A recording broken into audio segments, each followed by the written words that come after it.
Hello everyone, welcome back to my channel. This is Anisha and today I will teach you a new topic which is spectroscopy. Spectroscopy is very interesting topic. Spectroscopy is nothing but the interaction of light with matter. Now at first we have to have some knowledge about the light, that is few properties of light. First of all, light is an electromagnetic wave. Means it has both electrical property and the magnetic property. And second is a transverse wave. Means that the propagation of the light and the propagation of the electric field and magnetic field, they are mutually perpendicular. If the electric field is propagated like this manner, and then the magnetic field will propagate this manner. Now what will happen when light interacts with matter, and why there will be some change when light interacts with matter? Because the matter is nothing but a combination of different atoms, and we know that atom is nothing but the combination of negative electron cloud and positive nucleus. The negative electron clouds is electrostatically attracted by the positively charged nucleus. Now, for the spectroscopy part, we will only consider the electrical property of the light. That is, here we don't need to use the magnetic property concept. Now, atom has negatively charged electron cloud, so it has some inherent electric field. Atom has some inherent electric field, as there is some electrostatic attraction present in the atom, that is the negatively charged electron cloud is attracted by the positively charged nucleus by the electrostatic attraction. So when an external electric field in form of the light comes to the atom or comes to the matter, there will be some interaction actually. That's why there is some interaction between the light wave and the matter. Now in our syllabus, actually there are three different types of spectroscopic technique mainly used in it. One is the rotational, another is the vibrational, and another is the electronic. Now the question is why these three are different: electronic, vibrational, and rotational. Because their energy gap is different, because of the difference in the energy gap. Now to understand the energy gap between the energy gap of the rotational, vibrational, and electronic energy state, this plot will help us. Okay. Now this is the energy versus internuclear separation plot. Y-axis is energy and x-axis is the R-axis.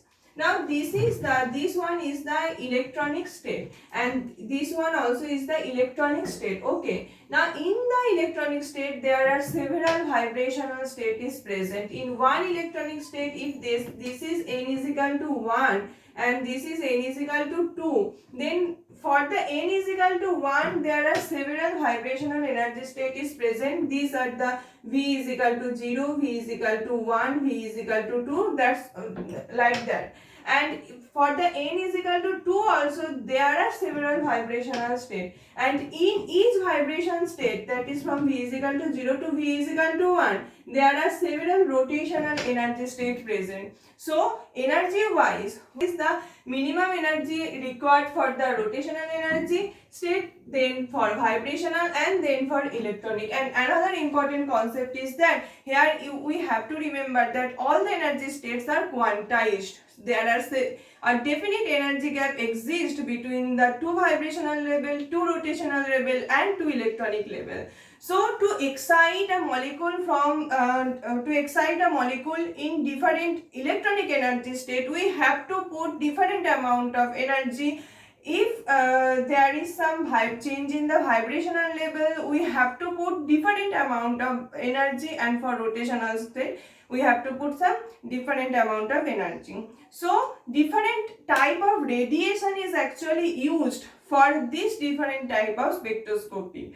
Actually, broadly the concept is the same, the interaction of light with the matter, but what type of light we are using, the wavelength will be different for different type of the spectroscopic technique, because the energy gap between different energy states is different. For the vibration level this is different, for rotational level this is different, and from the electronic state, this is different. Okay.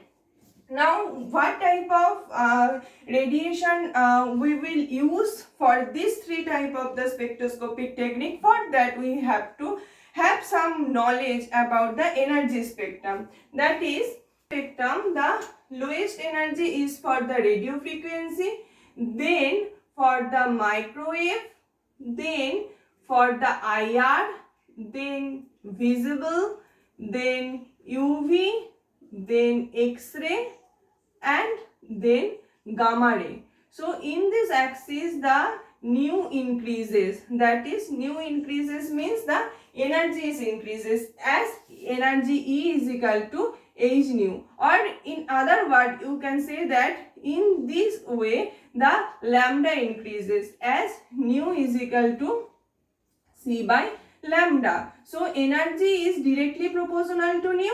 If we put the nu value as C by lambda, then energy Hc by lambda, Hc is constant. So energy is inversely proportional to the lambda. In this way, the energy is increasing, and in this way, the energy is decreasing. So here what we have seen that the energy gap between two electronic state is maximum, and energy gap between two rotational state is minimum. So for seeing what is the change in the rotation level or rotational spectroscopy, we have to use the some low energy wave, and here for the rotational spectroscopy we are using the microwave. For vibrational spectroscopy we use the IR radiation, and for the electronic we use the visible type of light. Okay. So that this is the brief concept about the spectroscopy, why the different type of the wave is used for different spectroscopic technique, and actually what does the spectroscopy mean. Okay. Now for the first is the rotational spectroscopy. Rotational level exists between two vibrational level. Okay, there are several rotational level. Thing about the rotational spectroscopy is that the microwave is used for rotational spectroscopy. Second is that the rotational active molecule should have some permanent dipole moment. This is very important. Permanent dipole moment. Dipole moment is denoted as mu. So mu should not be 0 for the rotational active molecule. Okay, let us take an example of this mu not is equal to 0. The very common example is that carbon monoxide and carbon dioxide. Carbon dioxide is a linear molecule, and what is the dipole moment is total dipole moment mu is equal to 0 for the carbon dioxide, but there is a definite amount of the dipole moment value for the carbon monoxide. Mu not is equal to 0 for carbon monoxide. That's why the carbon monoxide is rotationally active, but carbon dioxide is rotational inactive. Now another thing is that the energy gap between two rotational level, if this is the J, the rotational level is denoted by J. Okay, and another thing is that the rotational level J should not be 0. J should have some value 1, 2, 3, 4, that's 4, 5, 6, that is integer value. So the energy of the jth level will be B.Sc J into J plus 1. J will be B.Sc J into J plus 1, where B is known as the rotational constant, which is equal to the h by 8 pi square I c, where c is the speed of light and I is the moment of inertia, mu r square. Okay. So these are some feature of the rotational spectroscopy, that is here microwave is used. There should have permanent dipole moment, and Ej is equal to B.Sc J into J plus 1, where B is the rotational constant. So for today, that's all. Today my plan was only the introduction of the spectroscopy. In the next video I will continue from from that point, that is the rotational spectroscopy point, and then vibration and then electronic. So bye bye for today, take care.